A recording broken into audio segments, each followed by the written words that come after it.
What's happening, my YouTube folks? It occurs to me that I don't pay y'all enough attention, so I am going to start paying y'all some attention. Usually, I do. I have Perspective Wisdom Facebook, so I do a lot of my lives on the Facebook because then I ain't got to worry about all of the crazy stuff. But anyways, so I want to talk about this rudimentary understanding we have of relationships and what it takes to be in these relationships. Now, I'm not saying this like I always knew this. No, over the course of my relationships, plural, that means business relationships, intimate relationships, marriage, so forth and so on. I have learned some things. I have learned some things from the things that I've done wrong. I've learned some things from the things that I did right and seemed to work and that I continue to do right. So, with that being said, let's dive into this real quick. The problem, and I'm speaking from a man's point of view. So if you have a problem with a man's point of view, if you're a woman and you're listening to this, I'm sorry, not sorry. I can't speak from a woman's perspective. That's not what perspective wisdom is. So, anyways, a lot of men would like women to be submissive. A lot of women have an issue with the word submissive, right? And they have issue with any derivative of the word. So whether it's submissive, being a submissive woman, or submission, they have a problem with it. Now, one thing you got to understand about me is I take words very seriously. Words are spells, right? How do you get a word? You spell it.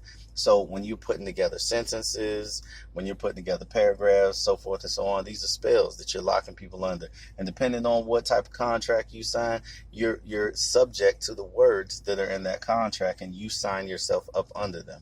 That's a whole nother video. We'll go into that later.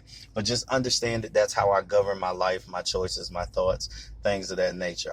I took a step back from just speaking idly. I took a step back from just putting any type of things out there in the atmosphere and really started thinking about the words I say. So that's why it takes me a little time before I'm ready to do a video or ready to do a live or something like that. There's tons of situations to speak on, but every situation doesn't need me to speak on it, right? So anyways, they have a problem with the word submission or being submissive. Now, men have this thing where they have been socialized to think that the only way that you can have a long-lasting relationship or a long-lasting marriage is for the woman to be completely and totally submissive to your will as a man. That is the most false thing ever in life, and that to me, that is the number one reason, not finances. That is the number one reason for bad relationships, for divorces, for people splitting up, for people bouncing from relationship to relationship, is because they think that the person is a possession, right? The man is like, this is my wife, this is my girl, this is my girlfriend, my fiance, but they're not saying it in a term of endearment. They're saying it as a term of ownership. Now, if you want to go back in history, you want to rewind back a little bit. You talk about the olden days where the fathers gave the daughters away through a dowry, right? They had to pay to marry the daughter, and that made it a business transaction. The guidelines for marriage in those days was basically a business transaction. That's why certain marriages, people were betrothed, right? They were affianced. They were put together for a business deal, and certain families couldn't mix with other families for the purposes of finances, of wealth, of growing that wealth. So now you fast forward even to today when you're talking about getting married in a court of law, right, under state jurisdiction. It's no more than a way to further your business, get tax cuts and deductions and privileges and bonuses and benefits, and to further your business. And then should something happen, the business can be equally separated, somehow separated, because not all the time is it equally separated. And or if you die or the other person die, the business can continue on, and the assets and benefits can be passed on and passed down and kept in the family. That's what marriage is for. But a relationship, completely, totally different. You don't have to marry a person under the state law in order to be with them, right? And a lot of people are like, oh, nah. If this ain't, you can change your name, you can change your last name.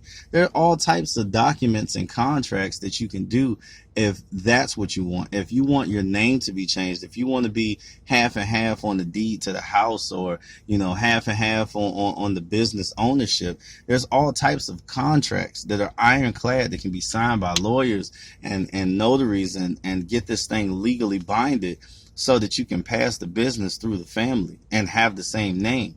But as far as getting married, that's not what it is. Now, why am I so harping on marriage? Because the vows that you're under, even if you write your own vows, you still have to be married under the state, right? An ordained minister. This ordained minister who puts you together by the powers invested in me, the powers invested in that ordained minister come from the state, which is why they have to take your marriage license down to the city hall building and get you all registered and papered up, right? With the city. You are legally married with the city. And isn't there supposed to be a separation of church and state? It's not. It never was. Right? But that's something that people have been telling us and that we believed wholeheartedly, because it does appear that way when you're talking about, race, religion, color, creed, that stuff that's in the Constitution, all of those things that they kind of flipped and inverted and enact against you instead of those things working for you. That's that stuff. But whole nother video. It's a whole nother video. See, there's so many things for me to talk about. But right now we're just talking about these relationships, submission, and why this is wrong. And it's wrong because of possession. If I possess my woman, right, and she possesses me, you relegate that person down to a thing, right? Property, a tangible item. So it's no different than a cup or a cell phone or a TV or a car. If it does not work right, if it does not perform up to your standards, what's the first thing you do? You get rid of it. Or you try to fix it in the way that it is conducive to you. Now, in this makes the relationship selfish on both ends. This makes it so that there is no relationship. You're not sharing a vessel through this life, right? Relationship. You're not co-piloting a vessel through the oceans of life. That's not what you're doing. What you're doing is you have a ship, they have a ship. Y'all are trying to tie y'all ships together, but you can't do it. Every line that you throw over to hook to that ship, she's throwing another line back over and hooking to the ship. And then when you do something wrong, she cuts that line. So if you don't spend this money over here, cut that line. If you talk to her crazy, cut that line. But you, thinking that she's a possession, feel as though you have the right to talk to her that way. You have a right to call her out of her name if she pisses you off. You have a right to go and separate the bank accounts or take her name off of the bank account so that she can't get any money because she may have a bad spending habit, or whatever the case may be. You are forever and always treating her as a possession that does not work right, and you have to tweak it and fix it and turn some knobs and add some things and take some things away in order for it to suit and fit you. That's not how people work. Now, you can't then say in the same breath that no one's perfect, yet you're expecting perfection out of the partner. Whichever way it goes, man to woman, woman to man, man to man, woman to woman, whatever type of relationship that you deal in, you're expecting that other person to be perfect, and you possess them. This is what drives relationships apart. Now, when I allow you to be a person, understanding that you make mistakes, number one, first and foremost. Number two, understanding that you are you and you're not me. So if I was going to try to enter in a relationship with you in the beginning, I am talking to you, I'm courting you, I'm trying to see what it is that we have similarity wise, and what we differ. How will we differ? Do our personalities match? Not through a zodiac sign, right? That has nothing to do with a relationship, and it does not determine whether the relationship will last or crumble and burn, right? Not a zodiac sign, not anything esoteric, not the background of that. if this person comes from this type of culture, do I know not the mainstream parts of the culture, but the nuances to the culture, right? Do I know what their morals and values are when it comes to a relationship, when it comes to being with a person? Are they okay with polygamy or polygyny? Are they okay with, one man, one woman, till death do them part? Does their religion interfere with their relationship? Does their spirituality contradict their their religion, and have them in a spiritual, mental, and emotional turmoil? But they put on a smile and they look good in whatever clothes they wearing or lack thereof, and that's what I like about them. See, you don't get to pick and choose little pieces. Now, what added to the game as far as that goes, when I say game, I'm talking about the relationship game that the social construct people have set out and laid out for us. What added to that was being able to pick a mate or pick a date online. Oh, you can click this, you can click here, swipe left for this, swipe right for that. Oh, I need her have this type of hair, these eyes, these features, this body type. She needs to be able to do this. Okay, you're picking a car. So when you get that car, right? When you get that car, what do you think is going to happen when that car does not perform the way that it looks? What happens when you get a BMW body with a Hyundai engine? Right? So, and vice versa. This goes either way, male or female. This is where we're having the issues at, is that we're trying to possess the other people as something that we can change and maneuver and make do what we want it to do whenever we want it to do, whenever we want to do it. I mean, whenever we want them to do it. Sorry, I got to turn my little AC on. A little hot in here, a little hot. But that's the problem. That's the issue that we're having. And nobody wants to talk about those issues. They want to talk about okay, so I'll give you the quick version of the last thing that I seen that was a little disturbing to me when it came to the relationship aspect. It was the Tommy Lauren rant, right? Tommy Lauren saying, most men, a lot of men. She didn't say all, and everybody keeps saying she said all. She didn't say all. She said a lot of men.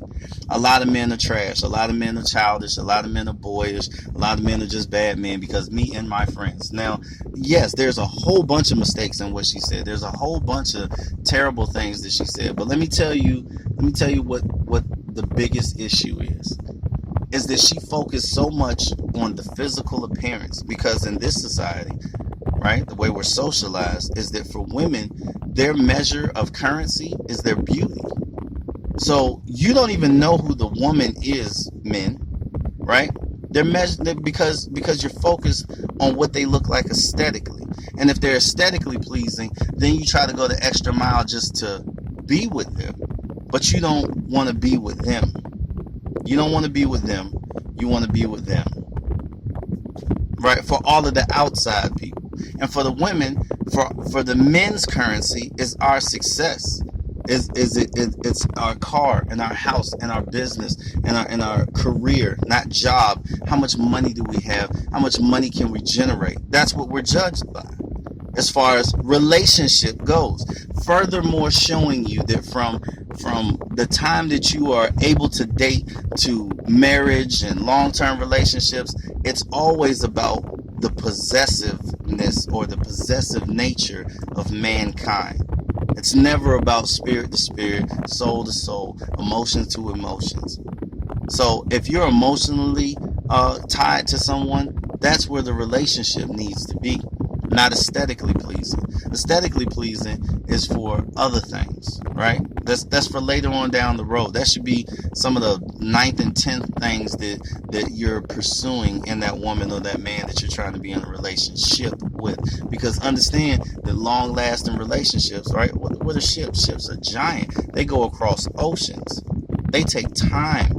They take their time and fight through rough waves and things like that. But it takes a navigator. It takes a captain. It takes crew members, to get that ship where it needs to be, to its destination. So keep that in mind. It's not just you two in a relationship. It's the people that you have around you. It's the people that you allow on your ship. You know, only so many people can fit on the ship, but do you have the right people on that ship that will cultivate it and get it to its destination? So I just wanted to come to you real quick. Like, I'll make this a second part because it's already at 15 minutes. It's way too long, but I'll make a second, maybe a third part diving into this. And if I don't get a chance to make it soon, then just hop over to Perspective Wisdom. We'll go into some more nuances of how to have a long-lasting relationship. In my opinion, I'm not an expert, right? Not an expert, but it's just some things that I think. So if you want to hear what I think, then you can slide over there. All right? Talk to y'all later.